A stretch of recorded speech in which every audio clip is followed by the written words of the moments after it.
के लिए एक बहुत बड़ा ना धोखा है और हम लोगों को दोबारा से गुलामी की बेड़ियों में जकड़ने का जो प्रयास किया जा रहा है। हम बाबा साहब के बच्चे और संविधान को मानने वाले लोग आज दिल्ली की सड़कों पर ये संकल्प ले रहे हैं मीडिया के सामने कि शिक्षा को किसी भी रूप में खत्म नहीं होने दिया जाएगा। पूरे देश की यूनिवर्सिटियों में शिक्षा को लेकर आंदोलन चलेंगे, सभी युवा तैयार।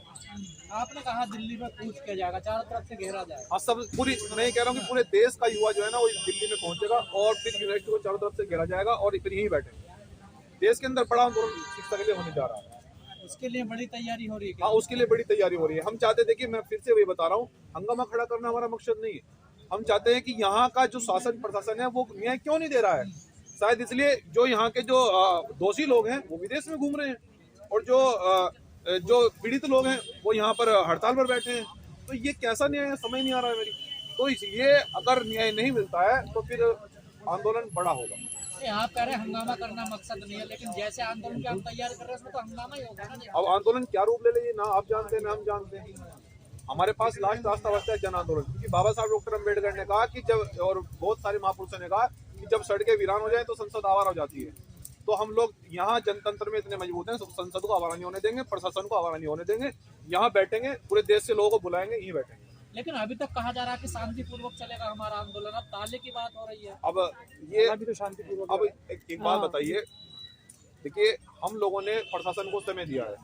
बेटी ने कहा है कि भाई हमें आप न्याय क्यों नहीं दे रहे हैं। तो 26 दिन। अब जो लोग दोषी हैं वो विदेश में चले गए तो हमें लगता है कि न्याय नहीं दे रहे हैं। पर मामला तो कोर्ट में है ना सर। देखिए मामला कोर्ट में, तो कोर्ट ने जब चार्जशीट दाखिल कर दिया तो दोषियों को क्यों गिरफ्तार नहीं किया जा रहा। जिन लोगों के खिलाफ चार्जशीट दाखिल हो गई है या मुकदमा पंजीकृत हो गया है तो उनकी अरेस्टिंग क्यों नहीं की जा रही है। और जो जिन लोगों पर मुकदमा दर्ज हुआ है विदेश कैसे चले गए। ये तो कोर्ट का भी अपमान है फिर इसका मतलब। कोर्ट का अपमान वो आरएसएस के लोग जानबूझकर करा रहे हैं। ये इसके पीछे एक दलित की बेटी को जिस प्रकार से अपमानित किया जा रहा है, इसके पीछे बहुत बड़ा प्रोपेगेंडा है। ये नागपुर से सिस्टम चल रहा है। अब ये समझना होगा आपको, ये प्रोपेगेंडा इस देश के अंदर संविधान को अपमान करने का है और संविधान का अपमान इस देश के लोग नहीं होने देंगे। मैं कहना चाहता हूं कि देश के जो लोग हैं हमारे, संविधान को मानने वाले लोग इस देश के अंदर कम नहीं है। मनुस्मृति को मानने वाले लोग इस देश के अंदर मुश्किल से 0% है, लेकिन संविधान को मानने वाले लोग 99.999% लोग हैं। आज भी तो संविधान को किसी भी सूरत में अपमान नहीं होने दिया जाएगा, उसको किसी भी रूप में कमजोर नहीं होने दिया जाएगा। मंजीत रोटियाल तो यहाँ तक धरने का पहुँच गए हैं। एक नेता और हैं समाज के, वो हर बहन को न्याय दिलाने चले जाते हैं, लेकिन डॉक्टर रिको को न्याय दिलाने नहीं आए अभी तक। देखिए मैं अपने बारे में बात करना चाहता हूँ, क्योंकि हमारे पास इतना समय नहीं है कि दूसरों के बारे में बात करें। बहुजन मूवमेंट से जुड़े हुए लोग हैं, तो मैं आप मुझसे जो सवाल कर रहे हैं मैं अपनी बात का जवाब देने के लिए तत्पर और दे सकता हूँ। क्या लगता है क्यों नहीं आए यहाँ तक? अगर हर बहन को न्याय, हाँ, सबको आना चाहिए। सब ये न्याय की लड़ाई सबको आना चाहिए। तो और ये न्याय की लड़ाई में सबको रोड पर निकलना चाहिए, क्योंकि ये अत्याचार किसी के साथ भी हो सकता है। तो इस लड़ाई में हमें सबको साथ आना चाहिए। आपने 15 दिन बाद आपने अल्टीमेटम। हाँ, 15 दिन बाद यहाँ ताला लगाएंगे और अनाउंस करेंगे, फिर पूरे देश से कूच करेंगे लोग।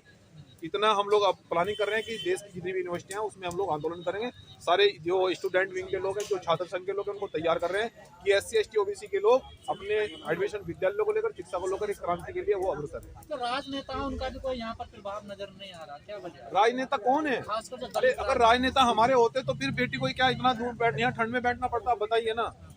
बाबा साहब ने कहा था कि मैं तुम्हें आरक्षण तो दे रहा हूँ, लेकिन इस आरक्षण को वो लोग हथियार बनाकर तुम्हारे ऊपर उपयोग करेंगे। क्या SC ST OBC के लोग संसद में नहीं है वो, लेकिन नमक हराम है। हम कई बार अपने भाषण में कह चुके हैं, वो लोग नमक हराम है, वो लोग न्याय नहीं देंगे। तो इसलिए मैं बहुजन समाज के युवाओं से कहना चाहता हूँ, देश की बहन बेटियों से कहना चाहता हूँ कि न्याय किसी के भरोसे नहीं छोड़ना है। भीम आर्मी के लोग न्याय दूसरे के भरोसे नहीं छोड़ते हैं। न्याय हमें अगर नहीं मिलेगा तो छीनने के लिए पूरे देश के लोग दिल्ली में पहुंचेंगे।